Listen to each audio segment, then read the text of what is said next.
and I don't even understand it. Things didn't go the way I planned it, but these neon lights led me to you.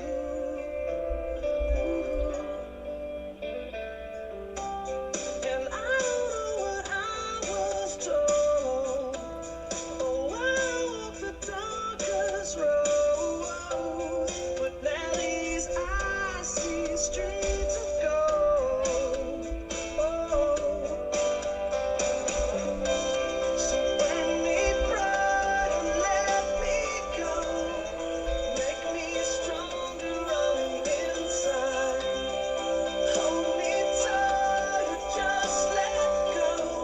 'Cause I don't want it if I can't go.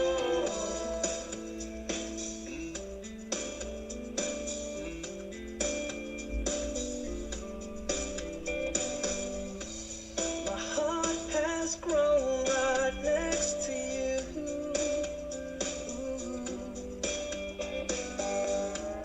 Your steady hand will pulled me through. And every now and then I see it, a glimpse of what my life is meaning. But to do it right, you must let go. Oh, and I don't know what I was told. Oh, I walked the darkest road, but now these eyes see streets of gold. Oh, so burn me bright and let me go, and make me stronger on the inside. And hold me tight, just let go. 'Cause I don't want it if I can't go. And burn me bright and let me go. And make me strong. Welcome, Glow Nation. Holy smokes! Man, I'm jazzed up now. That's a lot of excitement. Oh, I'm not kidding. I'm not kidding. Actually, when I see this news up above, man, I'm not even kidding. I know, right? I'm in disbelief too. I can't believe it. As if Yeah. SafeMoon picked these guys. Bro, the suits pulled a fast one on us, bro. The suits pulled a fast one on us. Yeah. How's it going, everybody? Blinky, how are you, buddy? Man, I'm so jazzed. My third Twitter space with Glow Token. I was able to recite a couple poems on the first two. I got one in my pocket for later tonight. Nice. Right on. Let's see, we got Brian up here. We have Mr. Crypto Jedi. What's up, Tulai? How you doing? Brian, yeah. Aaron. I hear you've been doing a lot of talking now, Aaron. How you been, man? What's going on, brother? How are you? Good. It's good to see you guys up here. Yeah, thanks, Glow Nation. Thanks for having us. Yes, congratulations, too, on the partnership here, making it to the SafeMoon swap. That is Thank you. awesome. Yeah, congratulations there, Jedi. This is a surprise. No, man, it ain't a surprise, buddy. We're strictly business, man. We're going to make everything happen, right? It's a surprise in that I didn't know about it yet, but yeah, that's it's to be expected. Good. Yeah, man, we're super excited, man, about this partnership, and some good things are going to come out of this. I have no doubts. So, yes, thank you, Brian, and Glow Nation, Tool Eye Blinky. I don't see Rob up here, but, thank you guys for having us up here. There he is. What's up, Rob? Yeah, man. Thank you guys for having us on the space today, man. It's great. You guys had it right at the right time, it looks like, right? Oh, it couldn't have been better timing. Yeah, you guys hit that one on perfectly. No, look, I am so proud of y'all. That is awesome that you're getting to get a hyper launch with SafeMoon. That's pretty amazing news. And I mean, just thinking about just meeting y'all 2 months ago and how far y'all have come since then, it's just absolutely incredible. So, congratulations. Thanks, Brian. We appreciate it. As Adam said, we're excited. That's an understatement. It's something we weren't prepared for when we went public with our project and our roadmap and everything we had laid out for the crypto space, but it was brought to our attention and something we kind of challenged the community to help us accomplish this goal. And so I want to congratulate them. Without them, we wouldn't be here. So congratulations to all of you. Congratulations to everybody that was here supporting us in all of our Twitter spaces and in our Telegram and shilling for us and doing all those great things. We appreciate each and every one of you. I still have some of y'all's business cards sitting on my kitchen counter earlier today. Academy, buddy.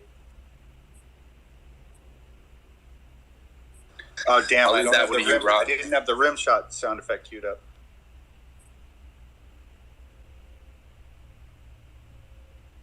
So Yeah, Jedi, exciting times, guys. We are super excited. Absolutely. Can't wait for next week. Hey, Brian, you should put those cards in a plaque, man. Those are the first ones ever minted. I got you. I may have to make something special with it. There you go. So go ahead, Tulai. You want to kick us off, man? Yeah, buddy. Absolutely. I'm excited, my friend, just to see you guys come so far. And wow. Thank you, man. Yeah, as Aaron said, man, we couldn't have done it without the community. 100%. SafeMoon has been pretty well open arms with the community anyway. They always have been. So definitely top tier, right? Yeah. Low Nation, you guys got you a solid foundation, man. It's good. I love it. So crypto and retail. How does Ron say it? Bringing crypto to the retail or bringing the retail to the crypto? We are bringing retail To crypto. the crypto. Yes, Yeah, that's how you because- say it. Because people can try to bring crypto to retail, but this is the kind of way I see it, is retail doesn't need crypto, right? Because, crypto does not need retail. Let me flip the script there, sorry. Crypto does not need retail. Retail needs crypto, because if people want to buy something, they need currency. And so retail, you buy stuff from retail. So if you would think, you would think more people would have crypto adoption in the retail sector, but it hasn't quite gotten there yet. So the myself and the other three brainiacs here, as the founders, we said, hey, you know what? Why don't we take retail and bring it to the crypto sector, in the crypto space rather, and blow it up. And what I mean by that is we're going to utilize the secondary goods market, aka liquidation. There's many types of liquidation, but the reason why we chose liquidation is because the profit margins are a lot higher in liquidation, number one. Number two, it's easier accessible. And number three, we can pass the savings off to small business and consumers all over. And the thing is it's very much like microtransactions. We'd rather make a little bit than a lot of it, right? I mean, it's about quality, it's about quantity, not quality. And what I mean by that is, we can sit here and try to sell this TV hypothetically for $500 and make a whammy on it, or we can sell it for $250, make a decent profit, and keep moving merchandise. And that's what liquidation is all about. It's constant movement, very much like crypto, right? In crypto, you want constant movement. You want your ecosystem to keep moving like a train, right? Little engine that could, right, Brian? Because that's our little engine that could. Just to let you guys know. And so, we're going to try to keep moving the merchandise, but moving the merchandise is also going to be moving the cryptocurrency. And so we're going to basically be utilizing, and our main focus of this token is utility. We don't want to be known as a project that, says, hey, we're going to have this great utility, but take a year to come out with our utility. We want this utility to be really like as soon as we hit the ground running, like within the first few weeks, we're going to have utility, and we're going to start moving the train little by little, and we're really stoked. I don't know if you can hear it in my voice, but and it's you can tell like it's getting more and more exciting because Aaron actually is speaking, and he's not speaking like the Clear Eyes guy. He's speaking like a true like person with like a personality, which is really cool. Hey, can I chime in here just for a quick second? I just want to clarify this news. I understand the SafeMoon Hyperlaunch party is what you become, but I'm not clear on what that. What are the benefits of that? What are the benefits of being the Hyperlaunch partner with SafeMoon? Well, I think the first thing that sticks out to me is the community that follows. First and foremost, I mean, that's when we made the decision to go with SafeMoon. That was our selling point, right? Was the community that follows. Everything else is like an added bonus, but the community itself was that was the reason. Yeah, absolutely. We've talked about it so many different times in our spaces that we hold Monday through Friday, and it's always about associating ourselves with the right people, the right projects, and strength in numbers, right? Because we're all pushing for crypto adoption, and you need unity, you need communities to come together. It's not one project versus another project, it's everybody working together. And so when we were approached with the opportunity to launch on SafeMoon, that became our main priority and focus to make sure we could make that happen for our community and for the SafeMoon community, the entire ecosystem, because I think there's going to be a lot of new partnerships just within the SafeMoon ecosystem that's going to be coming to fruition from this hyperlaunch. Yeah, and the thing is us as we spoke, we've seen so many different projects that launched with, well, we'll just say they didn't launch properly and they didn't launch effectively on Uniswap. And I'm not taking anything away from Uniswap. Uniswap is an amazing swap. But when you look at SafeMoon and then honestly, we can talk about this now, like, because we had to keep our mouths shut for the last few weeks, but like the process that they put you through to verify you, and they had to verify each of us. They had to verify our company in the whole 9 yards. They want to make sure that they are putting a project on their swap that their community will love. And it is a lengthy process, and it was really nerve-wracking. I mean, and I say nerve-wracking because on how much time and energy that they took into verifying everybody. But you know what? At the end of the day, they're being very thorough, and they're just making sure that they're putting the best of the best on their swap. So yes, we went to Top Gun, and we made it to Top Gun, and we graduated with honors. We're really excited. Yeah, that makes sense. Wow. So just to touch base on the business side of this that we're going to be getting into, for those of you that haven't heard us before in other spaces, we're going to be, as Ron said, we're going to be tapping into the liquidation side of retail. And for those of you that don't know what that is, because a lot of people really don't know what happens when you take a product back to the store because you changed your mind on a purchase, or products that are discontinued or out of season, out of date, anything like that that's removed from a retailer's shelf, they're liquidated, and each retailer has their own type of liquidation programs. Walmart, Target, Amazon has probably 100 different programs. So essentially what that offers for the liquidation industry is you're able to obtain those products for 90 to 95% off of retail.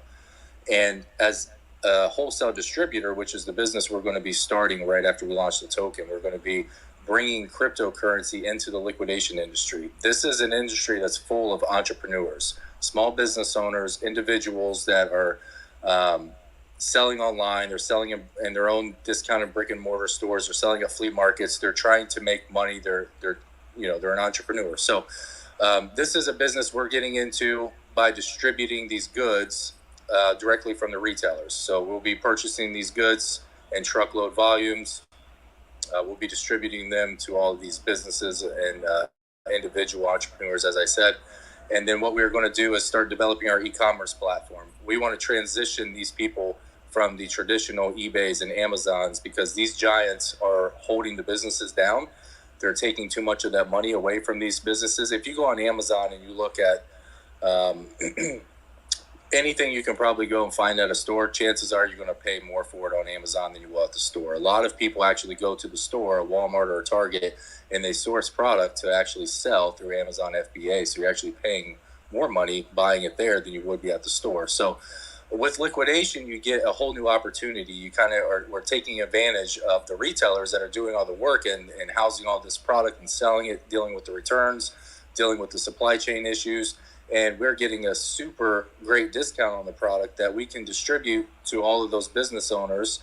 And then they can in turn sell those, whether it be at a store, a flea market, online, etc. So we want to offer the platform for them to also sell. And why we want to do that is because we've been in this industry. I've been in this industry for almost 6 years. One of the biggest pain points in this industry is dealing with Amazon and eBay. eBay specifically, because they are more so for the secondary goods industry than Amazon is. The fees are astronomical. The customer service doesn't exist. They shut your accounts down all the time. And I mean, you guys can go and look. There's Facebook groups there's like support groups for dealing with this eBay process. There's YouTubers that are out there talking about their businesses being shut down all the time on eBay. And a lot of people don't know, but eBay also has their own fulfillment centers. So, you could speculate if you wanted to and say maybe they're weeding out competitors that are selling products cheaper because they're sourcing it through liquidation than what they're actually getting it for directly from manufacturers. But we don't know. At the end of the day, there's no customer service that exists, but it's a problem. There's a big issue in this industry, and it's holding businesses down. They're closing all the time because they don't have enough revenue stream coming through. If you look at how brick and mortars are struggling right now with the cost of inflation, they can barely pay their rents. It's hard to hire employees, etc. Online sales are where the future is going to go. Web3 is where the future is going to go. So we want to have the online platform. So we are distributing the products to these people. They can sell it on our platforms and generate more revenue and profit for themselves to grow their business. And then once we develop our Web3, our MetaMerce shopping mall, we're going to introduce a whole new shopping experience that people love, which is a shopping mall, but in Web3, in virtual reality. And all of these people can own their own stores and sell their own products, and we'll be able to offer a fulfillment service for those people to where we can ship their products out, and all they have to do is manage their customer service and run their stores. So we're really excited about everything we've got going on. And again, this is a massive project, but it's one that we're going to be able to hit the ground running on and start having utility, like Ron talked about, pretty much right out of the gate, to be able to generate revenue that's going to help the business grow, that's going to help develop the e-commerce platform, that's going to help develop the Metaverse project and all of that stuff. So it's not just us relying on trade tax, essentially. So there's going to be a lot of good things that come about. I think everybody's going to be pretty excited. Everybody, Ron, you had your hand up, and then Tooleye. Yep. So I wanted to just kind of touch on what you said about inflation. So right now, I said this yesterday, during times of, uncertainty, and what I mean by that, raising interest rates and inflation and what have you. What's happening is not only businesses and everything, the cost of shipping, the cost of everything is elevating, right? And the cost of goods are rising. So what's happening is the consumer and businesses alike are actually hunkering down, and they're kind of being taken more of a conservative approach because there's a fear of the almighty word recession. And so when all of this is happening, people start to hunker down. What do they do when they want to buy something? They're going to look for the absolute best deal. And that's where we come in, and we're going to be able to provide that, not just for small businesses, but also for consumer. So, and then let's just fast forward it to, hey, the economy's great, it's sunshine and rainbows, we're holding hands, skipping through the beach, and everything's perfect. Guess what? People still want a good deal, and they're still going to try to shop for the lowest price possible, but just, they probably won't look as hard, but we're still going to be there either way. And once we get our footprint out there and what have you, it's just going to be there's no limitation. I mean, people talk about Moon. We're looking beyond the moon with this project, and with this project on top of that, I got a DM just a second ago asking me what the supply is. The supply is 1 billion. And the reason why we went with 1 billion is because it's enough to do reflections. It's enough for staking and farming. And it's not 17 zeros that will confuse the average consumer or the average person in retail. So if we can get close to that penny mark, if you will, the average person can actually look at that and be like, oh, okay, cool. I get that price point. And so when you have a bunch of zeros, and let's say we have a pair of shoes hypothetically that cost 2 billion tokens because we have so many zeros, the customers will be like, "Oh my god, that's expensive, right?" So we're kind of trying to keep it into easier terms and for the average consumer to relate to. And then we're also targeting new money. We are not, our main target here is to bring people who know absolutely nothing about crypto and bring them because people can relate to retail. People can relate to, hey, I need to buy that TV and it's going to cost me $500 at the store, but if I buy this token and I utilize this token, it's going to cost me $225. So I'm going to utilize this token and buy that TV for $225. I'm going to purchase the token. It's something they can relate to. And just remember this, at first, when the grocery stores and what have you started asking for your personal information to join their club, how many people were kind of skeptical saying, oh, I'm going to get junk mail now? It's kind of the same concept, but we're going to, hey, you got to purchase this token in order to get the discount. So that's what we're that's kind of another way of looking at it as well, and what we're trying to also accomplish in the early stages of the project. Tulai, go ahead, brother. Yeah, man. I'm just going through the DMs here. There's quite a few good questions for you guys. Why do we need crypto in retail, and what benefits us? I'm pretty sure you just covered that one, though, didn't you? I'd like you to touch on, I've heard you say this before in the past, Ron, the ability to hit the ground running. Could you elaborate on that? Absolutely, because I have my Fred Flintstone shoes on right now and we're ready to roll. So, hit the ground running. A lot of projects, when they get started, they are literally just getting started. Yes, we are just getting started, but we have our LLC already. So we're ready to roll. We are actually our LLC is located in Ohio. We also have warehouse space, 2,000 square feet of warehouse space. We also have forklifts and conveyor belts and pallet jacks and the whole nine. So we are totally ready to hit the ground running as soon as this token is launched and we start purchasing product. And the reason why we did this, and we scratched and we've been like doing this process for a long time. We've been planning for a long time. We didn't want to be the project that in 6 months we just start getting forward traction. We want forward traction day number one. We launch, okay, cool. As you all know, we're going to be in Utah next week, so we're going to launch there. Literally, when we get back, it's boom. We're going to hit the ground running. There's take no prisoners. I mean, guys, listen, we have a Jedi Master here that is ready to beat everybody up with his lightsabers. That's how ready we are. So not every project can say they have a Jedi. Would you guys agree with that statement? I agree. I agree. Bro, but true, but Fred Flintstone didn't wear shoes. Yeah, I know. That's because I have flat feet. That's my shoes. That's why I'm Fred. I'm totally Fred Flintstone. And Aaron is definitely Wilma. Jenna's more like Barney Rubble. Yep. And Brian's definitely Bam Bam. Bam Bam. Sounds accurate. I can't disagree with that.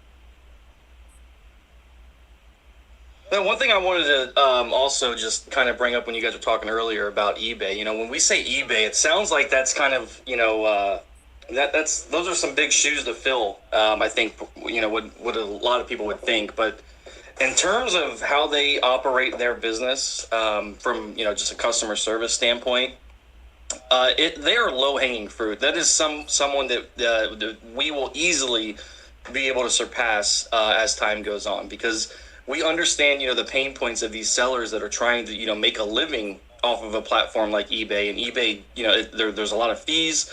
They can shut you down, just like Aaron had said earlier.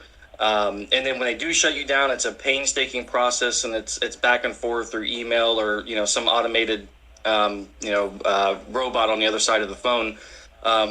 So it's very simple to think eBay and like, how is that going to be possible? How do we plan on overtaking someone like that, that big of a player in the game? But the reality is they are absolutely low hanging fruit. They are not good. They are not a great platform for people that are trying to run their own small business and selling their merchandise. It's just one thing after another with them. The fees are high, bad customer service, as I've said before. So just to get a fraction of their business is going to be easy, and then just from there it's going to continue to grow. But they aren't for us necessarily of being a competitor, because if you can just talk to someone and answer a question within a week, you're doing better than eBay. So, they're going to be an easy one to take over for sure. We understand the pain points. We understand the frustrations that small retailers or entrepreneurs or small business owners go through to be able to sell goods on their platform. And that's the part that's going to be just almost common sense, really, to be able to kind of dethrone them. Well, and the other side is they don't really have any competition in the industry right now. Amazon, yes, Amazon is what it is, but it's kind of its own beast, where most of the product being sold on Amazon is going to be new goods that's directly from manufacturers, private label goods, etc. eBay is definitely more specific to the people in this industry, the business owners. That there are lots of them that rely on eBay, and I have talked to many people in this industry. I know hundreds, if not thousands, of people in this industry, and everybody relies on eBay. And eBay is also one of their biggest hurdles all the time too. So you look at another e-commerce platform such as Mercari. They're great, and you can utilize them. However, they are set up for small volume sellers. So for people that are actually running businesses and depend on high volume sales, such as everybody in the liquidation industry, Mercari is not set up that way. And I'll give you an example why I say that. If you have 100 of one specific product, you can sell it on eBay. You can make one listing and you have a quantity of 100. If you go on Mercari and you have 100 different products, you have to make 100 different listings for those products because they want a specific photo of each one of those items in that listing. It's kind of weird the way they have it set up, but they're really holding themselves down because they're not opening themselves up to the high volume sellers. So I just want to touch base on that a little bit. But SafeMoon, Rob, you had your hand up. Go ahead, brother. Hey guys, good to see all you guys.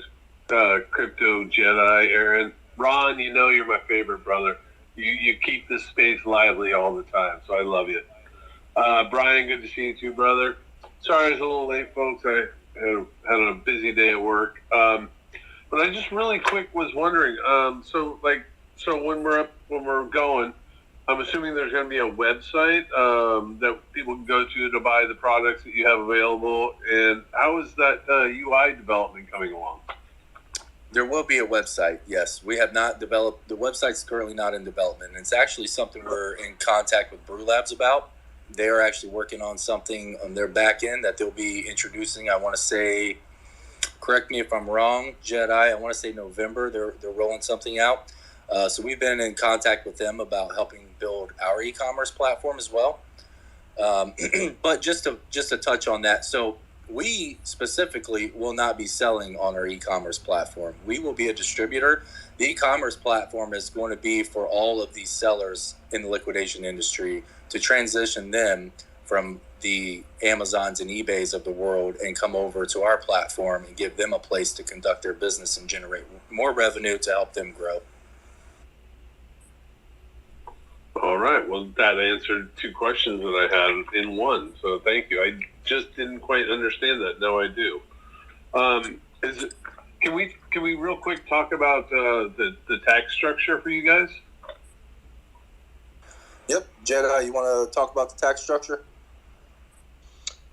Yeah, man. I'll talk about the tax structure. So we got obviously our 10% buy, 10% sale. and that's going to be on every buy and sell of the token. So with that, when we launch that first hour, we're going to have an inflated tax at 35% just to kind of act as a deterrent. Some people will probably still sell within that first hour, but if they do, understand you'll be selling at 35%. And that's only on the sell. But after that first hour, we'll be going back to the 10% buy and sell tax. All right, thank you. I may have missed something there. It seemed like I asked that question. Tool I started laughing at me. So maybe I missed something along the way. I'm sorry, Do you guys. mean the trade? Are you just talking specifically like trade tax? Well, buy and sell tax, and no, I understand there's taxes on like people buying and selling from, and you guys doing your jobs. No, it's just like what's the breakdown of the buy and like if I buy 10%, 5% goes here, 2% there. I was curious, is there also the tax? Yeah, no. Well, that, and I was just curious about transfer tax. So if I want to shift some money from one wallet to another, that's all. Sure. Yeah, no problem. So yeah, we got 10% buy and sell. So within that, you got a 4% marketing and developing, 2% buyback and bank, a 2% liquidity, and a 2% reflection. As far as transfer tax fees go, on our end, we won't have a tax associated with any transfer between a wallet or if you're coming out of an exchange into a wallet. The only taxes you'll be subject to is whatever that gas fee may be to do that transfer from the Ethereum network or whatever the exchange decides to tax you. Outside of that, we won't be taxing anybody for moving their tokens around. And I absolutely love that. I think that is great. So thank you for that. Which token do you guys reflect? Do you reflect back MetaMerce token? Correct. Yep. All right. Is there any plans on maybe? Oh, sorry. Go ahead. No, you're good. So yeah, our reflections will be 3%. 2%, and obviously that'll be with the buy and the sale tax. But we want to reflect our own token due to the fact that we have a buyback and bank because we're not buybacking and burning with our 1 billion supply. So with that buyback and bank, that'll go to our contract, our treasury contract. Currently, it's a wallet. Treasury contract will be in development post-launch as well. So those tokens will be moved from that wallet to a secured contract, and we'll be buying back those tokens with Ethereum that we get based off of those transactions. That way we can bank those and we stabilize and the value of the token itself long term. And with that, you also get, every time we do a buyback and bank, you get your reflections based off of those buys as well. So yeah, this sounds good. Plus the buy and sell. That sounds really good. It's kind of funny. I had a friend of mine ask me, he goes, why would I need to buy crypto to buy my retail? And he's a retail investor. And I explained it to him. I'm like, well, what do you do to buy that pallet full of goods? And he's like, I use my credit card. I go, okay, well, imagine if your credit card went up in value. And he's like, well, my credit card doesn't do that. And I'm like, you're right, cryptocurrency does. And then you can see the light bulb go off in his eyes. Well, I mean, the standard credit card processing fee is like 3%, right? And then in some states, the law is that they can even, the retailer can capture that 3% on top of what you're already paying for the item. So I know that crypto is less of a cost. I mean, how much less there, guys? Yeah, I mean, if you're talking a 3.5% or 3% credit card transaction fee, that's going directly to whoever, whatever company you're using for that transaction. We're going to actually have our website whitelisted, so any business transactions conducted, buys and sells, any of that stuff, there's not going to be any tokenomics or anything implemented on those business transactions. I see. Very So nice. yeah, so there won't be those taxes, but how about just, I mean, is there some cost associated with the only fees that will be there are whatever the network fees are for that transaction. So obviously we're running on Ethereum network at first. By the time the e-commerce platform is up and running, we will more than likely have a BSC token that's bridged as well before people are actually utilizing the e-commerce platform. So it's really just going to be whatever those network fees are, which are obviously minute and much cheaper than a 3 or 3.5% credit card transaction. So, Yeah. out of curiosity, I think I heard this. Did y'all say you are going to Utah next week? We are. Yes, We will sir. be in Utah next week. Nice. Yeah. Are y'all going next Thursday? Anybody's heard that or not, but I'm super excited for Dutch Brothers. Sorry, I had to say that again.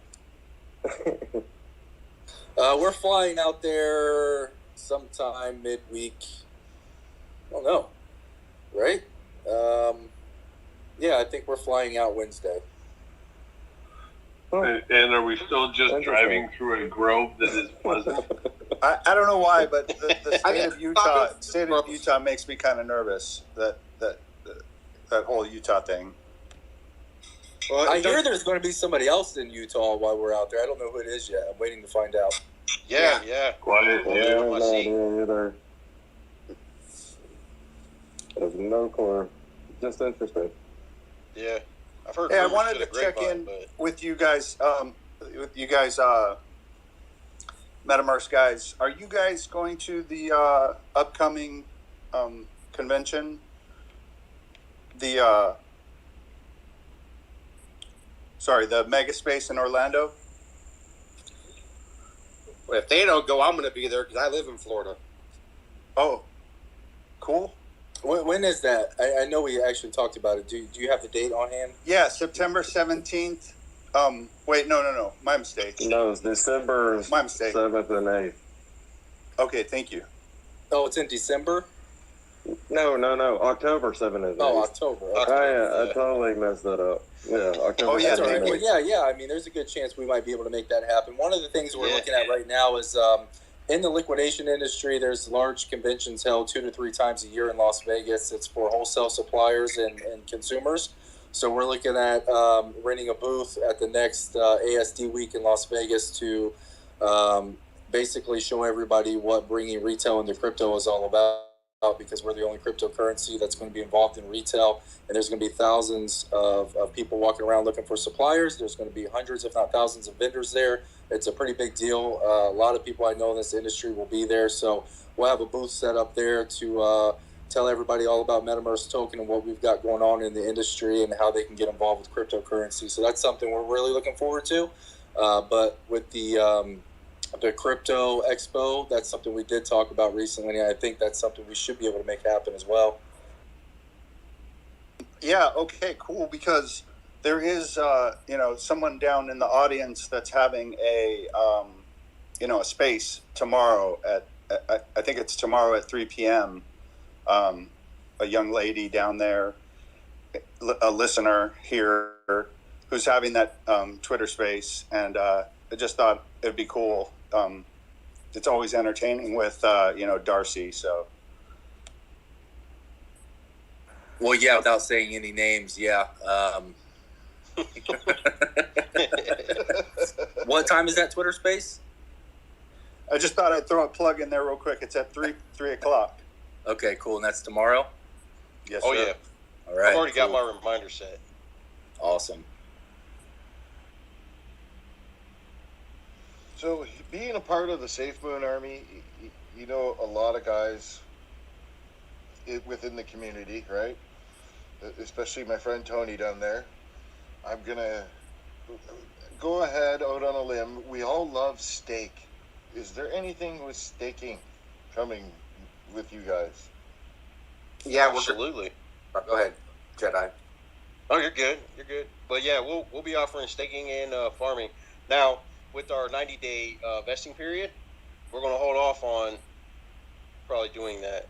So we asked Brew Labs and kind of took some of their advice as well, and to try to be as fair as possible, we'll probably be doing that at the 90-day mark. But it'll be staking and farming. Yeah, but during that 90 days, we did develop with Brew Labs a token locker that will be gaining reflections for our private sale holders. And that was one of our holdups from launching this week, honestly, essentially, because we were really determined to get that done.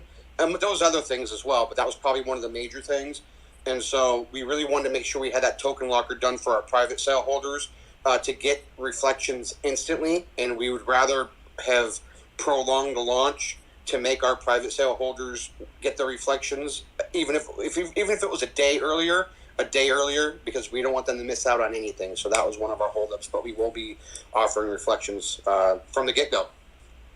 Yeah, and that's a token locker, so that makes those tokens not accessible for that 90 days as well. So it's just an added security bonus as well for everybody. Yep. It'll be for each individual private sale holder. So while we hold them, they're going to be getting their reflections for that 90 days. Sorry, go ahead, Tula. Yeah, I also heard from Brew Labs that there's an anti-whale mechanism in there as well for you guys. Yes. That'll be within... Do you remember, Aaron or Ron or Brian? Was that? Well, there is at launch. There is it's more of like an anti-bot mechanism, which is... They have both, anti-whale and anti-bot. Yeah. So we do have a 2 million token sell limit that will be implemented.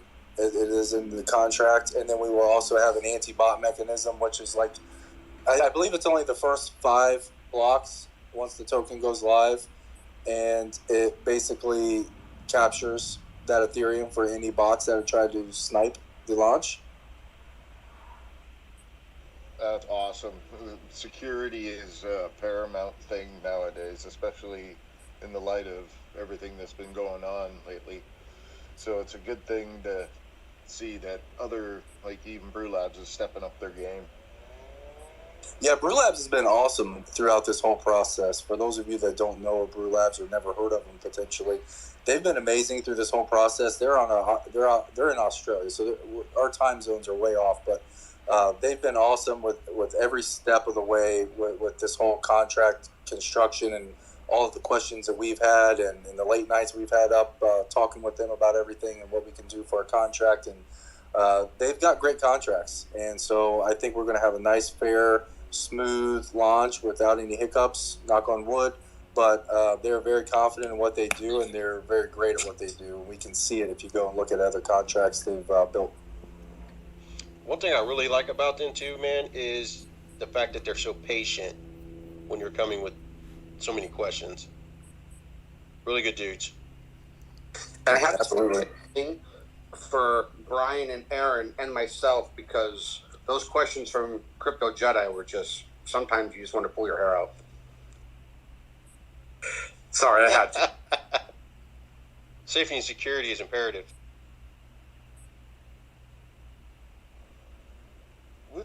Yeah, and we're hoping there's another thing too with that.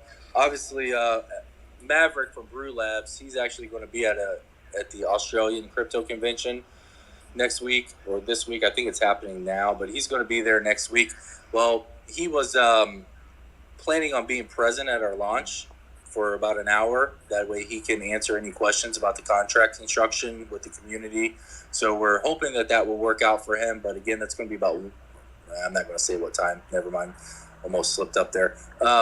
It's not going to be a very convenient time for him, but we're trying to work to make sure that happens. If not, Brew Labs also offers a training course. So that's something that you get when you construct contracts with Brew Labs. They train your team on everything to do for the launch of your token and any adjustments that need to be made and stuff like that. So they've been really awesome for sure.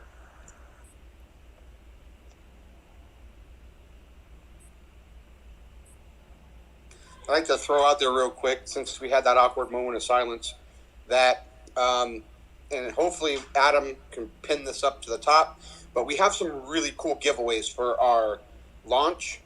We are man, how did I forget about that? Yeah, let me do that for you real quick. I mean, well, especially because we're giving away a boatload of tokens, which, comes natural in crypto, but we also have some Apple Earbud Pros that we're giving away. We also have some Oculus goggles, virtual reality goggles, really cool goggles. We are also giving away a drone, a DJI Mavic Mini 3 with a smart controller. Again, I'm a drone nerd, so that's why I only got DJI because it's the most well-known drone on the market. But this drone can fly like 4 or 5 miles away, not legally, keep visual line of sight. But it has great connectivity and it has a really good camera. We also have another drone that we're giving away, which is actually more of my favorite drone compared to the DJI. It's an Autel. It's an Autel Nano with a 4K camera. Again, can fly about 4 miles away. Great camera on that drone. We are also giving away a PlayStation 5 at launch. And but you know what's funny? That's not even the grand prize. The grand prize, and Kura, some of you guys may know him. He was like, "Hey, I want Taco Bell gift cards." So he hit me with a challenge, and I pulled out my sword, and we went for a sword fight and jousted, and I won because we have 4 Taco Bell $25 Taco Bell gift cards, which has been reshared, retweeted more than any other prize out there. So that's why I know it's more popular. So we have 4 $25 gift cards to Taco Bell. So we have some really cool prizes we're giving away, and then also just to let you guys know, at the after party, we do have a live video of Brian dancing and doing the worm. So just wanted to point that out there as well. Bro, chalupa with chalupa in hand. That's just got a DM, and here's a good one. What's in place already for the project? I guess I was making a point of this the other time.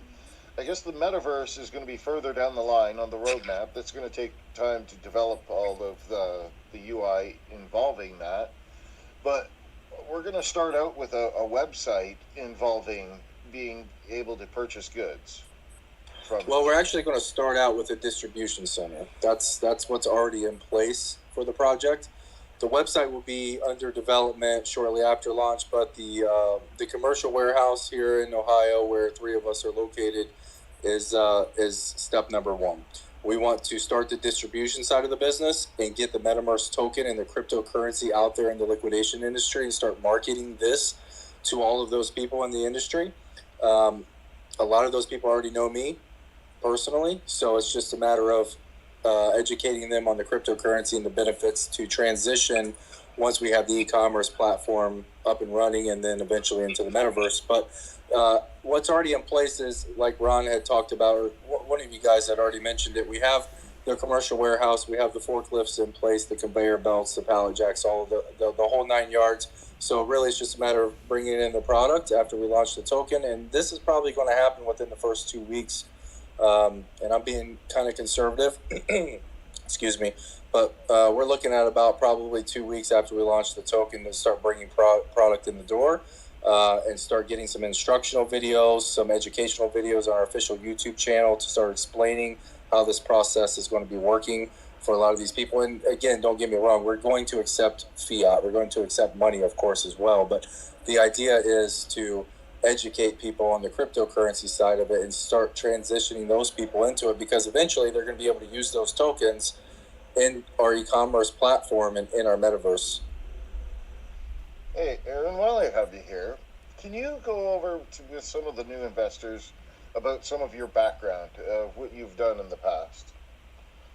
Because that goes for everybody on the panel here. Yeah, absolutely. I guess I'll start with, I'll just start with the experience in the industry. I guess that's what matters the most. I've been in this industry for almost 6 years now. I started part-time, just on my days off work, buying liquidation in small quantities and selling online, eBay, Facebook Marketplace. I did garage sales. I did the whole 9 yards, and realized pretty quickly that there was an awesome opportunity there. So I decided to take it on full time. I was a law enforcement officer, and I worked really hard to get the job that I had and the career that I had going. And I stepped away from it. I have 5 children, so I wanted to spend more time with them, and I found an opportunity that allowed me to do so. And so, yeah, on a small scale, I've been dealing with liquidation for nearly 6 years now. And I've met a lot of people. I've traveled all around the country. I've dealt with lots of different suppliers, people that have direct contracts with the Walmarts and the Amazons out there. And so along this journey, I've learned a lot of the issues in this industry and a lot of the big companies that are making it hard for the small businesses to grow. And that's what's really made me passionate about this and starting it. I've always wanted to just start my own e-commerce platform, and kind of battle with these companies out there that are just kind of holding everybody down to the bottom and sucking them dry from all the money and the fees that they're charging everybody to.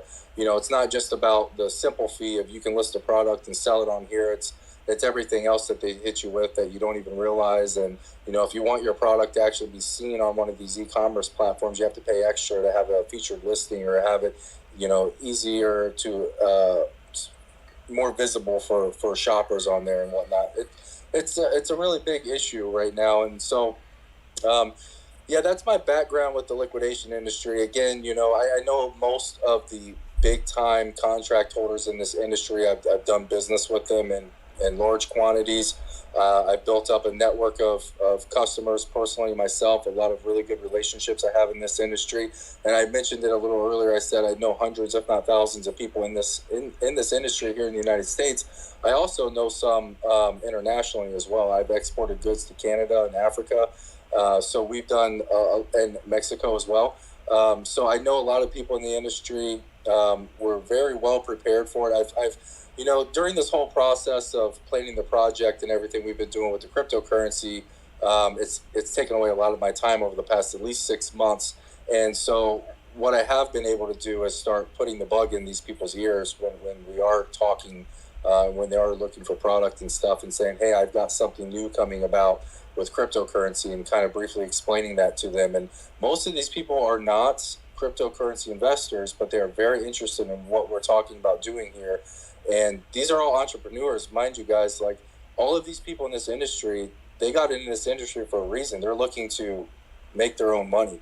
It's not an industry for a 9-to-5 job that's, you're going to work for somebody else. No, these are individual people that own small businesses and that sell on e-commerce platforms and things like that. So these are entrepreneurs that are looking for opportunities to make money. So it's going to be that much easier to get those people with that mindset into cryptocurrency. So that's something I'm really excited about. As a matter of fact, we had a space last night. Somebody came up and they were talking, and it's not the first time it's happened, but excuse me, they said that they had 10 or 11 people waiting for our token to go live to invest into it after they explained the business to them. And one of the things we talk about a lot is outside of the crypto world, which is mostly geared around technology, that gears around cryptocurrency, it's hard for a lot of other people to relate to what's going on inside of crypto, right?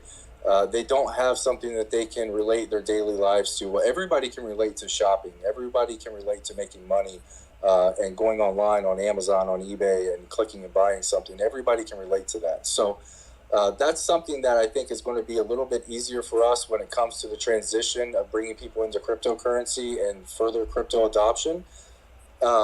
But what I was saying about the person that came into our space last night, and they said they had about 10 or 11 people ready to buy into our token when we launched. They said 7 of those people have never invested in the cryptocurrency, but they understood when he explained to them what we were doing. They understood it. They understood retail and the opportunities there. And so that made me super excited, because that's something we talk about all the time is we're looking for more crypto adoption. We're looking for new money to come into the space. The old money is just kind of circulating, and some people do well, and then you lose money, and then somebody else makes that money you lost. And now it's time to bring in the other people out there, right? We're 4 or 5% crypto adoption globally right now, and how do we start attracting new money into the space? You have to give them something that they can relate to and understand. And I believe that what we're doing is going to help take that step in the next direction. And I'm excited about it. I'll say that. Hey, Aaron, you the question I know was a little bit about the website, and I know it's you made it clear that it's not developed yet, and it will after launch. But just in terms of, I'm learning about Web3 space. So, I mean, do most companies, and have you guys talked about going with an off-the-shelf type of e-commerce platform, or your developers would do it? Well, the e-commerce platform and the Web3 will be two separate things. We want the e-commerce platform, essentially we want an app like an Amazon or an eBay, right? Where you can go on and purchase products on your phone. Sellers can go on there, create their own stores and sell their own product on an app. The Web3, the metaverse, that's going to be later on in our roadmap, and we have already been in talks with another project that has a metaverse about potentially building our project inside their metaverse. So that's something we're going to continue talking with that project about. But yeah, so the e-commerce platform is going to come first. After the distribution side of the business is established, the e-commerce platform will be it'll be in development really early on. And again, that's something we're going to be working with Team Brew Labs on potentially. We've already been in the talks with them to help us create, everything to make the function, the swap, the token being utilized, all of that stuff happen on the website. So that will come prior to the metaverse side of this rolling out. Okay, I kind of understand more. Brew Labs kind of has a roadmap for you as your launch partner. So they're working on their own kind of e-commerce type of project right now that they have not rolled out yet, but it's something we've been talking to them about, and that's something that they said that they would be able to help us with when it comes time to start developing our e-commerce platform for the cryptocurrency aspect of it. We'll probably be utilizing their services for that function. When it comes to the actual website design and all of that stuff, we're going to be looking for other people to help us out with that. We do not have anybody specifically in mind right now, and that's just where we're at with it. Ron, I got a question for you, buddy. I'm a huge YouTuber. You think I think you know where I'm going with this. I watch a lot of YouTube videos, and I'm pretty certain I've come across a video with you in it. And the reason why I love the MetaMerce project is because I watch a lot of YouTubers that liquidate. They go on these Amazon, they buy these crates, and they flip them. I've even seen them, like what you were mentioning, go into Walmart saying, "Oh, I could sell that for $5 more," and they buy it from Walmart and then sell it on their own website. But just to give you a quick background on the whole YouTube thing, so I'm curious about your background, Ron. Is that true? Well, I am not a professional YouTuber by any means, so I can tell you that right now. But I do have a background. So probably what you saw was when I was on there and I introduced my family and whatnot, because my daughters and were really running the business. We just kind of helped them kind of push it along. But yes, that's what that was all about. We actually had to stop that YouTube, and we stopped just cold turkey because people just aren't nice. And then when you realize that your daughter can read and she understands what some of those comments are, we just stopped it altogether. So because of the inappropriate comments we received, I stopped doing YouTube with my children, and rightfully so, because Papa Bear came out and I was ready to, pull a Jay and Silent Bob strike back and try finding these people and flying to their house and doing what Jay and Silent Bob was doing. So I stopped from doing that. But yeah, my background when you saw there, but I'll go a little bit further back. I do have my degree. I did go to the University of Spoiled Children, aka USC. My wife's laughing in the background. I know that. got my degree in marketing. I do have. I started with the company called Theatrical Arts. That was based in Southern California, who ultimately ended up going into the Kodak Theater, which is now the Dolby Theater, I believe. I was in charge of their marketing. I did event marketing. I was then, once my wife got pregnant, don't know how that happened, but she got pregnant with our first child, and we wanted to be closer to family. So we packed up our bags and moved up to Washington State, where I became a marketing director for a small arena. City was involved in the arena, and I am not a very political person. I have too big of a mouth. So I ultimately left that job and started working at a car dealership, where I got into finance and did sales, and now I currently do large equipment financing for a company, where I'm able to work from home and spend time with my children. I worked at this car dealership for 10 years or so, and the time away from my kids was really tough. That's why I wanted to do that business with them and show them how to do liquidation, which we were kind of doing it before, but I wanted to show them the real world business, profit and loss.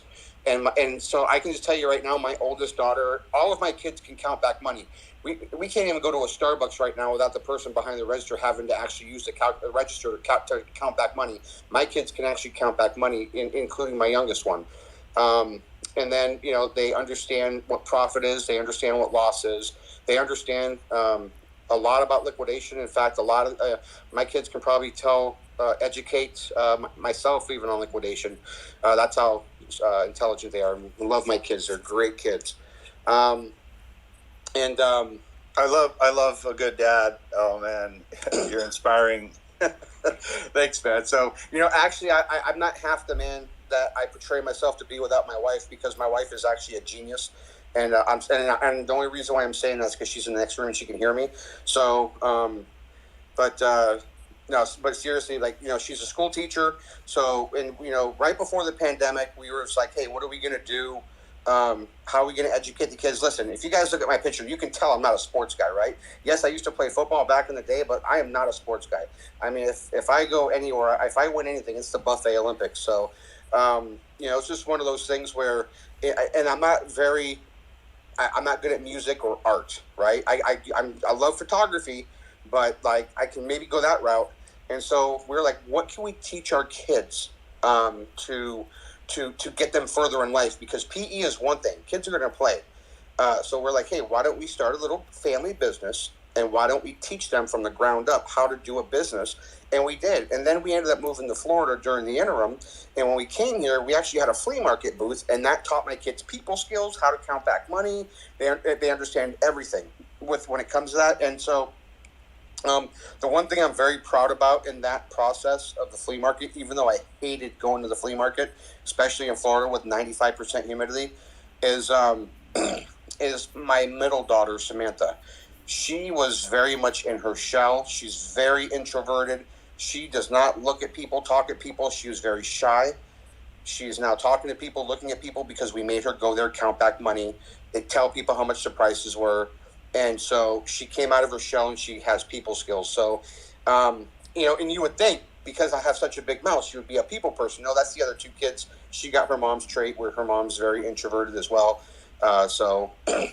Again, the flea market taught my wife how to be more of an extrovert, and she talks to people. And now she's a school teacher, and she tells kids what to do. So she's very extroverted. So, that's how I got into liquidation. And then I met Ryan. Sorry, my friend Ryan just texted me as I was talking. I met Aaron probably about over 5 years ago.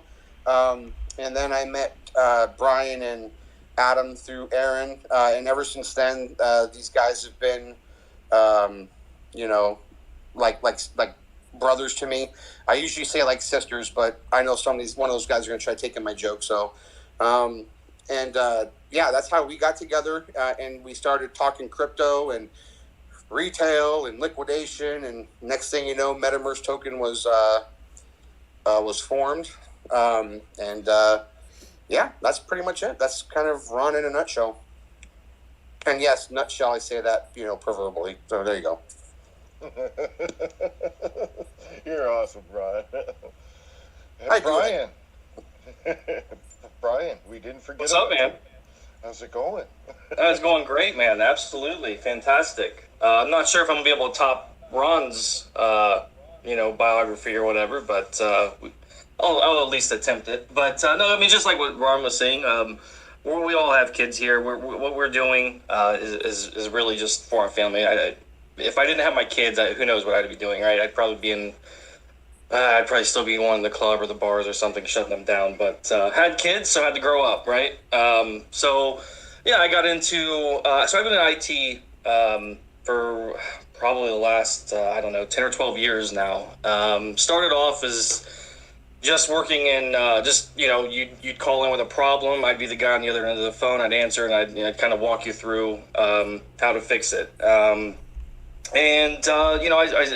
time went on, I got some promotions, and then built a handful of support engineer teams that would basically, so all the companies that I worked for, they created or developed their own proprietary software. They're pretty big names in their respective industries. Both are actually number one in their respective industry.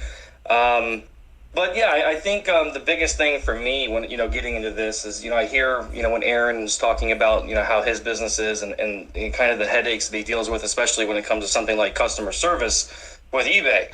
That's something I can definitely relate to because after being in management for I would say management's probably been about the last 7 or 8 years.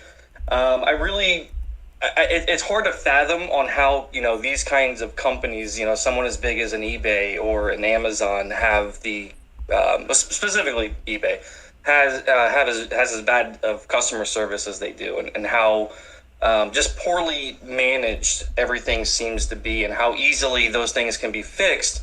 But the reality is when you get to some of these companies like eBay, for example, when you start getting you start have to kind of pay attention to every little penny you're spending, and if they figure out a way to do it a little bit cheaper, they're going to do it. And before you know it, it turns from you call in with a problem. The other guy on the person that answers is no longer a person anymore. It becomes some automated, press 1 for this, press 2 for that sort of thing. And that's sort of where why I'm kind of excited about taking something like this on, because legitimately it's something that's gonna be extremely easy to compete with and beat, and it's not even coming from necessarily a background. It's a real sense, right? It's you take care of your customers because at the end of the day, that's who's responsible for your paycheck. And then that's kind of I think that's sort of where I kind of fit in the mold a little bit. Other than I've been in crypto for before Bitcoin hit $20,000 the first time. Was that like 2018, I think? Dabbled around, lost a lot of money in the process, rugs, honeypots, you name it, we've all been there. It's kind of like the unfortunate learning curve about getting into crypto early on. But, so 3 kids though. I've been working from home for the last 3 or 4 years. It's for some people, me, I think I'm getting tired of being home all the time. As much as I love my kids, it's nice to get a break. And when you work from home, it's like you never leave work, and your kids are constantly around. So I was definitely excited for when school started. Get a little bit of a break, but I still got a 2-year-old that hangs out with me during the day. So and he likes to get attention. But grew up with Aaron and Adam. Actually, I've known Aaron since kindergarten. And I think Adam was at 3rd or 4th grade. We all pretty much lived down the street from each other growing up, so we're brothers. We started talking about this idea back in November, and like the pessimist of the group too. Like, it sounds too good to be true, or how's this going to work? And we the more we talked about it, it's like holy shit, this is legitimate. Like this is going to be huge. This is a no-brainer. Why hasn't this been done already? We've talked about it. I mean, I don't know how many 12 packs me and Aaron has went through on his front porch, until 2-3 a.m. just talking about like what we're going to do, work, and just getting everything mapped out. Fast forward till present day, and here we are. I'm excited is an understatement. I'll put it that way. This is going to explode, and we know too much about what we're doing that it's impossible for this to fail. Like, it doesn't make sense. We've trust me. If I'm in the group, I'm going to tell you every reason why something's not going to work. But and that's why I encourage people to come up and ask questions. And there's no, any question, tough questions, I encourage it, because literally, I mean, I pride myself. All my ducks are in a row before I kind of commit to something. And this, the more we've talked about this, the more it makes sense. So, Yeah, it's a little about me and kind of where I fit into this, and yeah, my story. That's awesome, Brian. And yeah, it's all about family. You know, I'm a dad too, and I can relate to what you said about growing up once you have kids. I used to get tattoos, but they seem pretty pointless now. But yeah, so you mentioned people asking tough questions. So any listeners in the room who would like to ask this team, the MetaMerce team, a super tough question, raise your hand. Well, I'd like to ask you a tough question. Are you going to allow Jedi to speak about his past? I was just going to say. My mistake. Did Go we for it, forget Jedi. someone? Did we forget I someone? jumped the gun. Yeah. Seriously, Aaron, really? Gosh. Save the best for last. Jedi. I jumped the gun. Yeah. I'm the Jedi Master. I've been in crypto since 2018. That's why I'm here. Boom. Done. My name is Adam. Now, we know you from the community. We know your background. You come from Grove, but Yep, senior moderator for Grove Token. Is there any more to that? Well, I've been in crypto since 2018. I started doing penny stock trade back in 2008. Wasn't really active, but more so learning because I didn't understand it and people weren't telling me what to do, so I had to learn myself. And that's kind of how it started with crypto, and it became an obsession for me. And I really loved the communities during those times. They were rough patches these last few years, but we got through it. But it really opened up the door for me to become real knowledgeable with crypto.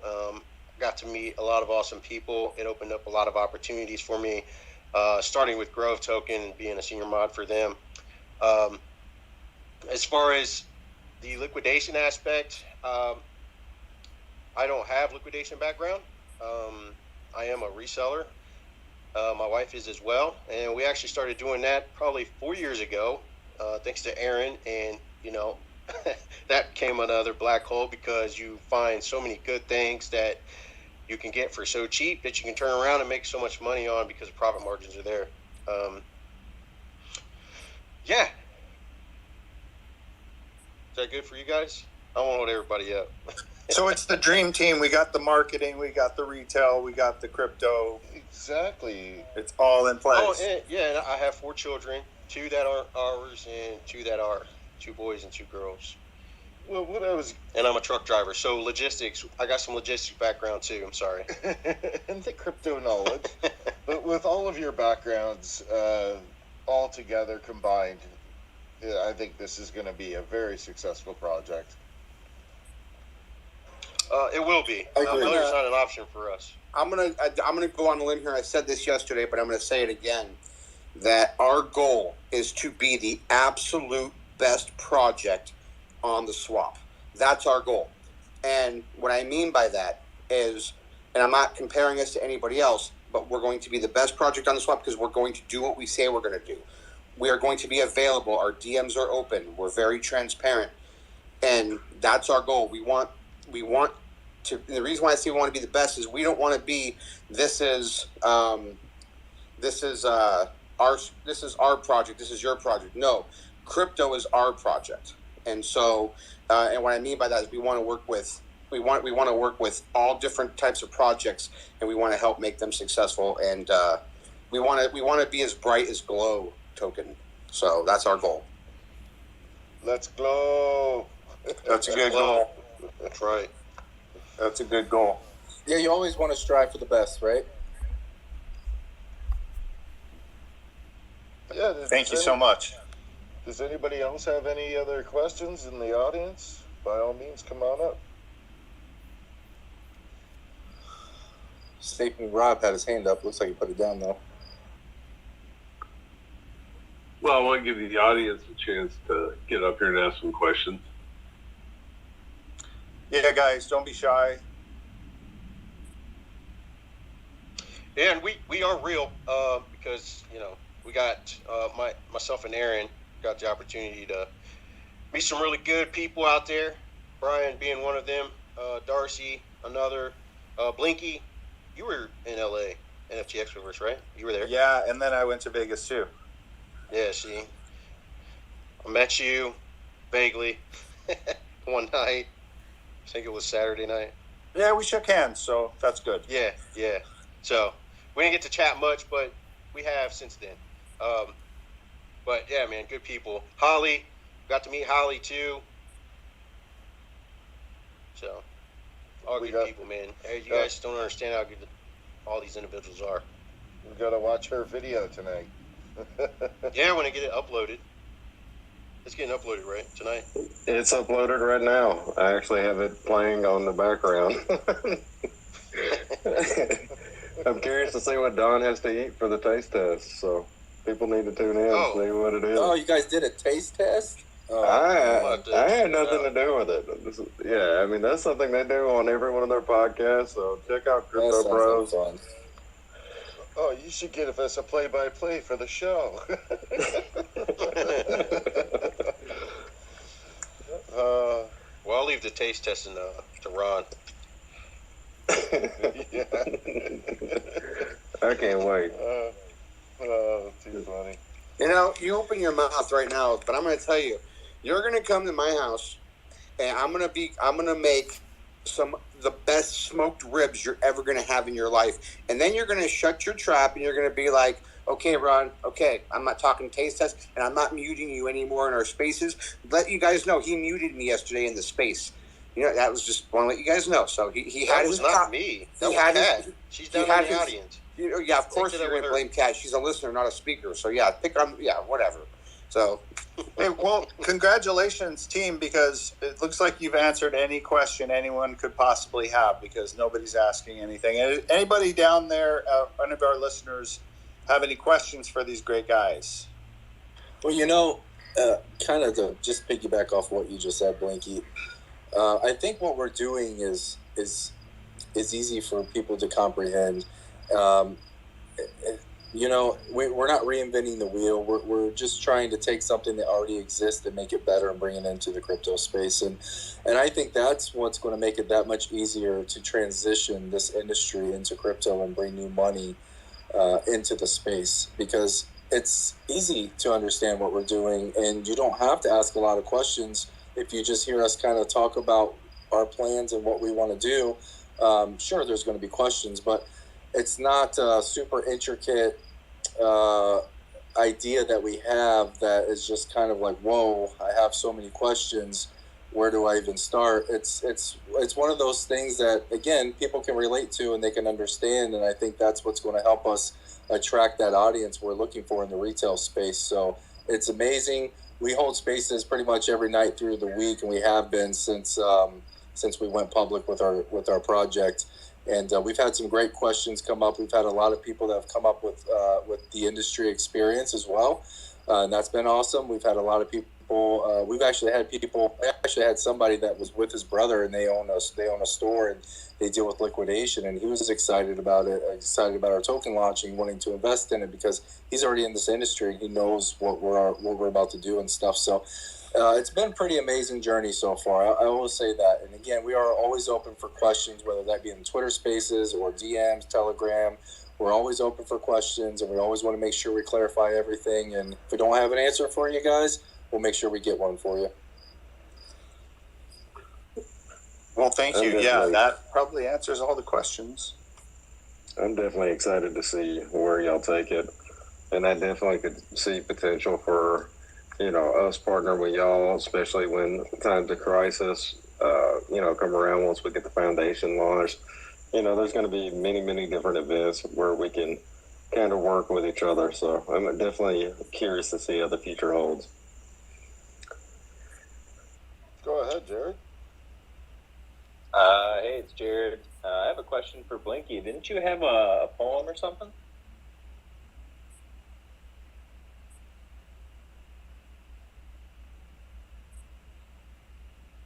I want to hear this poem.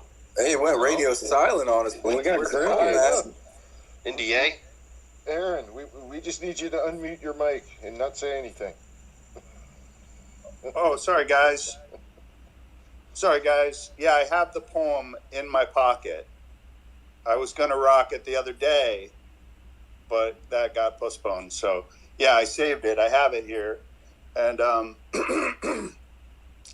right, well, I'll go ahead and give you guys a little poem I wrote about MetaMerce and Glow. Just bring that up on my screen.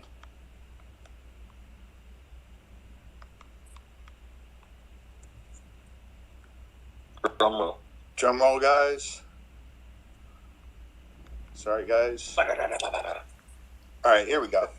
All right, let a verse speak for itself. MetaMerce seeks to build wealth. To be first to DeFi it's felt, bring products to Web3 from the shelf. But anyway, I'd like to say I glow all day, showing you the way, giving directions to get you reflections. So use introspection and just join our section. Glow V2 is coming through, bringing you just a few of all that's new. You may need a showing so you can be glowing.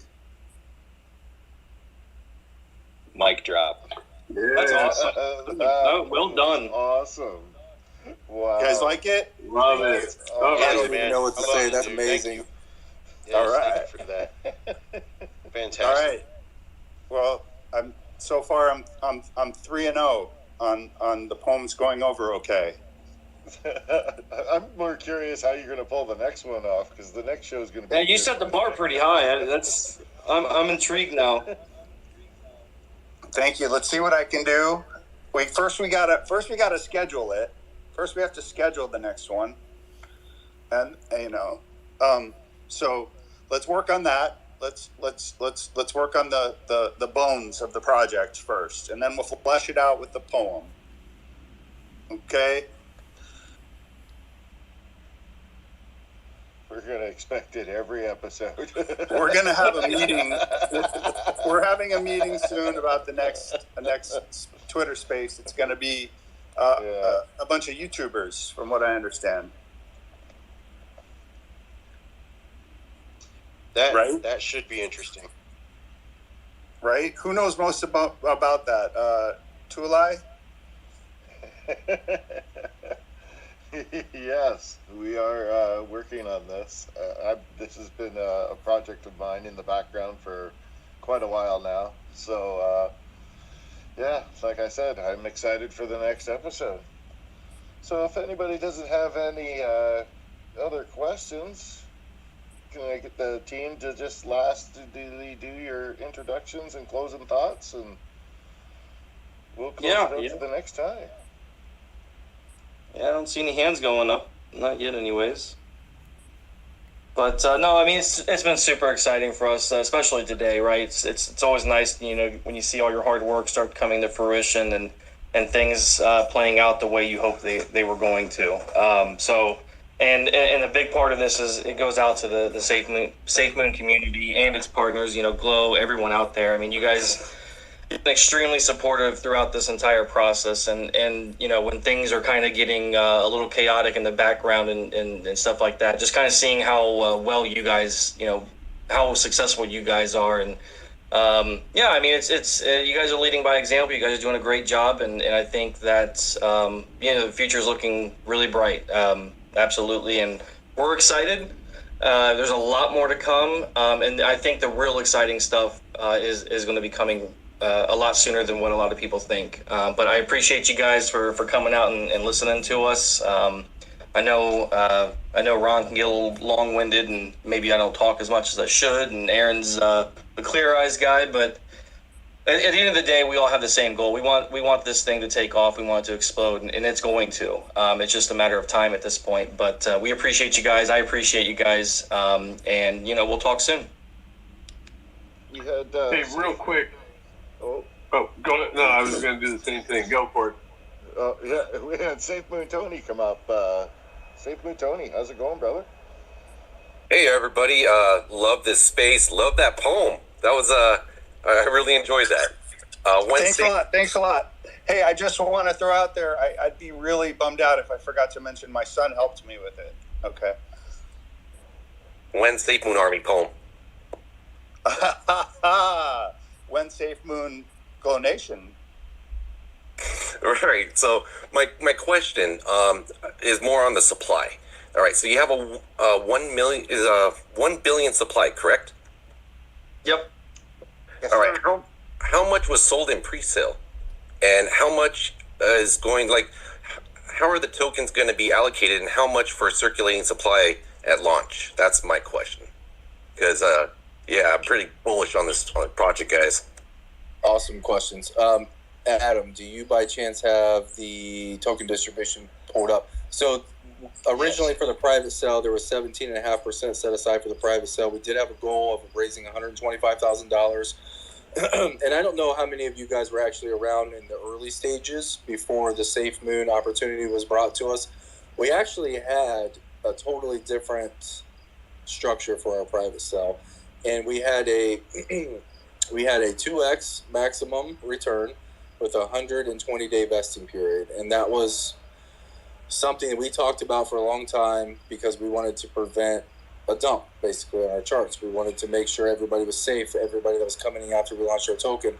When the SafeMoon opportunity was brought to us, we had to restructure because we needed to raise more funding, because now it wasn't just about raising liquidity to launch on Uniswap. It was about raising, obviously, the listing fee for the SafeMoon Hyperlaunch partnership as well. So we restructured the private sale, and we set aside 17.5% tokens for that.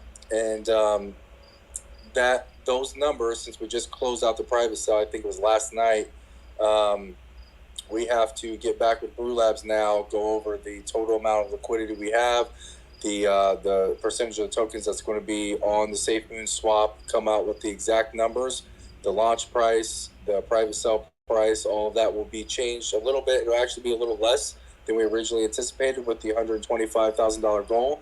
So it's going to be a little less than that, but those numbers will be available to you guys very soon. That's something we've already been in contact with Brew Labs about, to figure out all of that structure, the numbers, everything like that. And then as well as, I don't know how many people are in here and heard about our, we're also having Brew Labs construct a wallet locker, which is for all their private sale investors.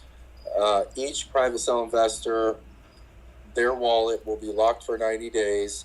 And they will also gain reflections starting at launch as well. So that's just an extra security blanket. We wanted to make sure that everybody understood that there was no access to those tokens for that 90-day vesting period as well.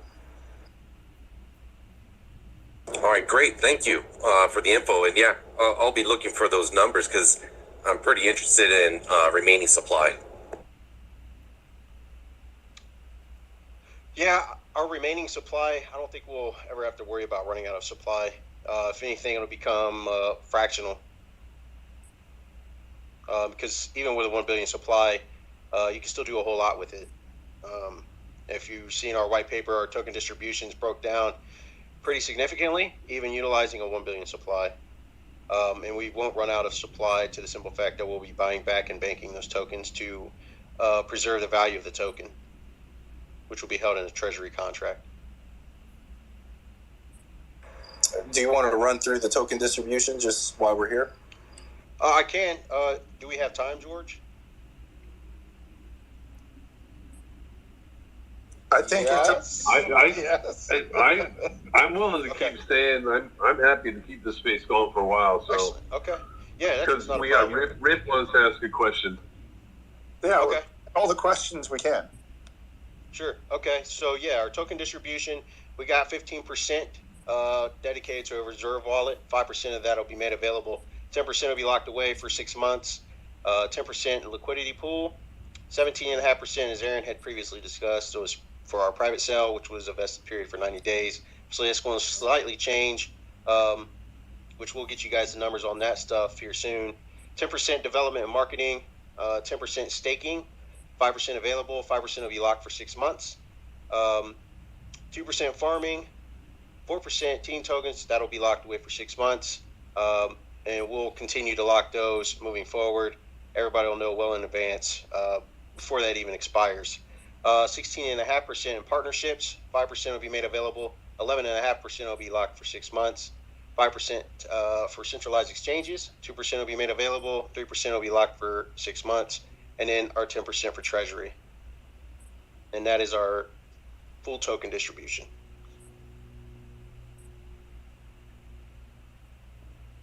Go ahead, Rip. Good evening. How are you gentlemen today? I see some symbols up here. I don't know the names that go with them. Host, I know Rob, etc. At any rate, how's everyone doing this evening? Thank you for having me out. A wonderful space. I've been listening the entire time through and just chomping at the bit wanting to ask this. I spoke to you earlier today, Jedi Master, and I asked a question, and I was surprised at the answer. Mind you, I wasn't put off by it. I don't think it's a bad deal or anything of that nature. I was just surprised. And the question that I asked you was, if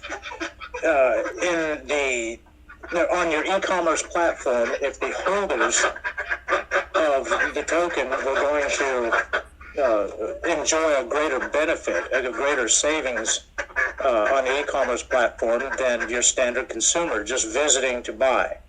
And you told me that there would not be. And I would have thought that there would be some sort of a reward system based on, if nothing else, the amount of holdings that you had, that you might receive a greater discount based on the amount of holdings. So you might receive some discount for being a bag holder instead of someone that simply buys tokens in order to purchase products on the platform.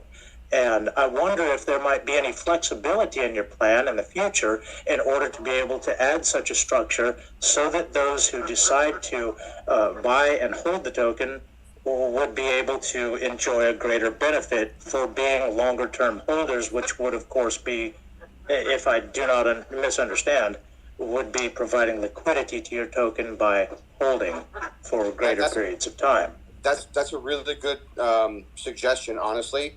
And that's something we should definitely take into consideration. I just think the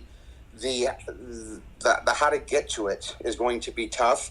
Like, how do we know that they're not bag holders? You know what I'm saying? Or whatever the case may be. Or let's say they hold, let's say $5 worth of token, and then they go off and buy some, and just to purchase that, just so they are a bag holder, even with $5 liquidity. So I guess it would be really hard to track that. But I guess if there's a way we can do it where if they sign up and they get like a special code or something, I don't know, it's something we can totally talk about. I'm 100% thinking we should talk about that because that's a great idea. Whoever's staking. That's exactly where I was headed, is if you don't have the staking, is that you would have the ability to snapshot a wallet and tell how long they've held what, etc., if they're actually a holder or if they're just moving funds in and out. And I'm sorry, I should back up and defer to Tula when he's speaking of staking and let him finish that thought. No, I just chimed in really quick. It sounds like, it could be something implemented through Brew Labs very easily enough through staking. You just set a time frame. Yeah, I mean, even something like maybe like a portal to where if you're staking, you can get into the website and generate like a discount code or something like that. So yeah, it's definitely something we could talk about as a team. I'm 100% thinking that's great because we want to make sure that our community and our investors get the most benefit and discount. So yeah, 100%. I mean, and based on the hearts that I'm seeing from the founders, I think they're on board with it as well. Thank you so much. This is why I love these spaces. I mean, there's so many great ideas out there, so many brilliant minds that can help us and make us all unified and better. Thank you so much. That's great. Absolutely. Anytime. Just to kind of reiterate it. So when you ask the question, to answer the question, currently, no, we do not. Is there a way to do it? We haven't found that yet, but it is a great idea.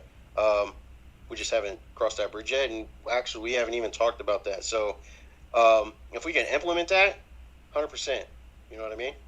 So even with the debit cards you had spoke of earlier, can we do credit cards? Probably. I mean, we could. I don't know if it's ideal. We could probably do like something similar to like a Klarna payment, maybe, potentially. We're always up for ideas. So if you guys have ideas like that, definitely shoot them in our DMs. We can definitely log those and try and figure something out. Yeah, I think one of the things that we realized early on when we started this project is we are going to have to stay very fluid and sort of flexible, depending on what the market kind of dictates and what the business needs to, continue to be successful and how we grow the token and stuff like that. And we've already changed things. We've already, our original idea, like, Aaron was saying earlier about our private sale, like, we had to restructure that because, again, we found an opportunity and we wanted to make sure that we were prepared to be able to capitalize on that. And that's sort of like the way we look at, everything. We're going to do what's best for the project and the community and the holders, first and foremost. And everything else is kind of a distant second, to be honest. The business itself, that doesn't have a choice but to grow and become bigger and just continue to grow. It's profitable. It's going to happen. So if you don't like money, I would recommend probably not getting a MetaMerce token. But yeah, I mean, we're going to stay fluid. We're going to figure out what makes the most sense. And absolutely, if we can do something or figure out a way to be more rewarding to the holders in the community, absolutely 100%, that's what we're going to do.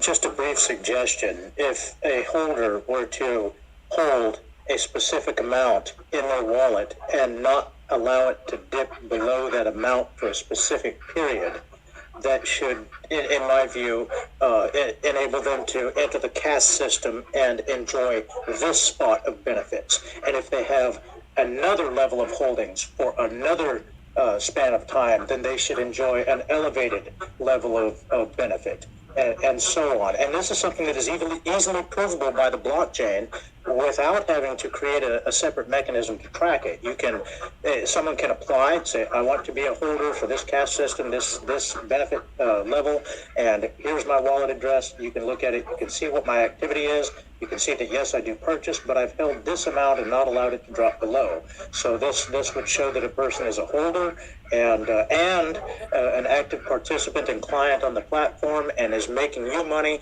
and enjoying the benefits and working the ecosystem and contributing to the volume, as well as providing the liquidity by holding a specific amount of tokens. If I hold 1 million tokens or 2 million or 3 million and don't spend that but still transact with your system, then I certainly would expect some form of reward for my loyalty.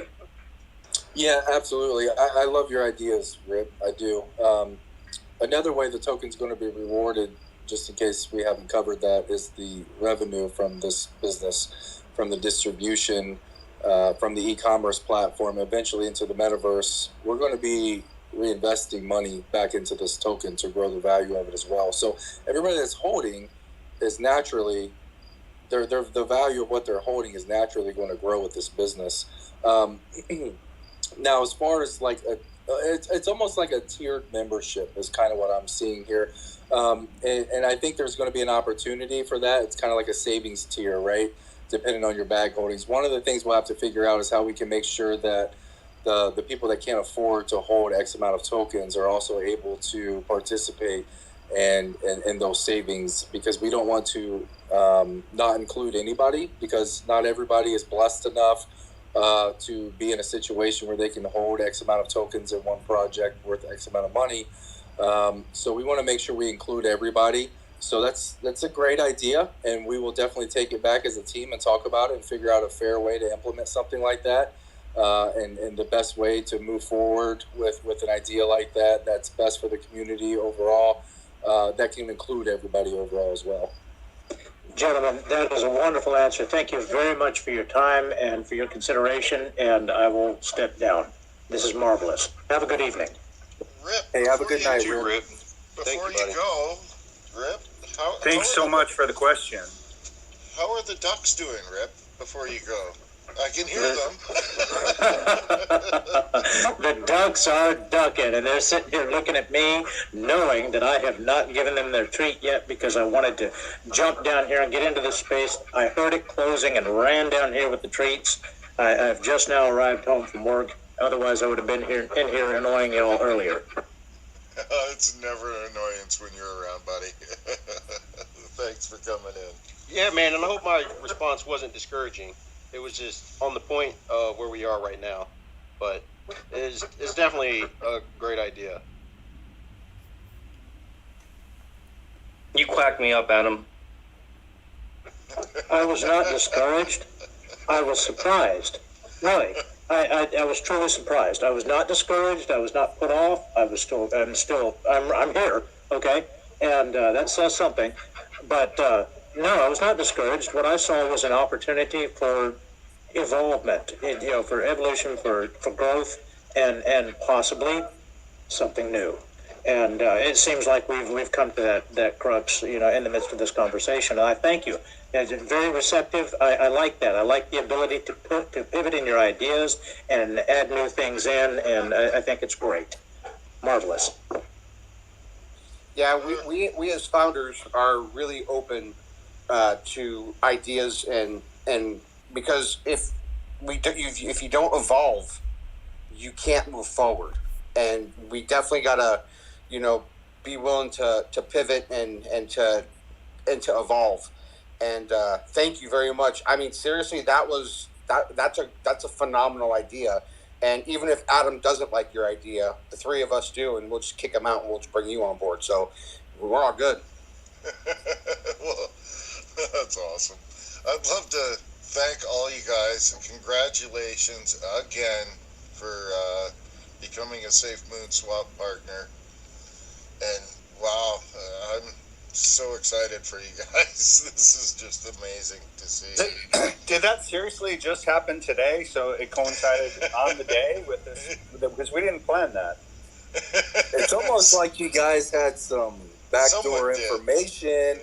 You planned this space. It was perfect timing. The space fired up, 2 hours after the official announcement was made? I told all these guys, I'm like, man, Glow Token, they really played that well, didn't they? They had their ducks in a row. No pun intended. Well, again, I'd like to thank you guys for all coming up. We've been running for a while now. Jedi was there, or not Jedi. But yeah, again, thank you so much for coming into Glow Nation, guys. It's been extremely informative, and I don't know about the rest of the people in the audience, but I'm really bullish. And my words of wisdom, MOON.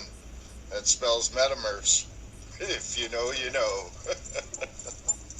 Thank you so much, Tulai, man. You're like the anchor here, and I love it. I feel confident, and I can just goof around with you running the show so well.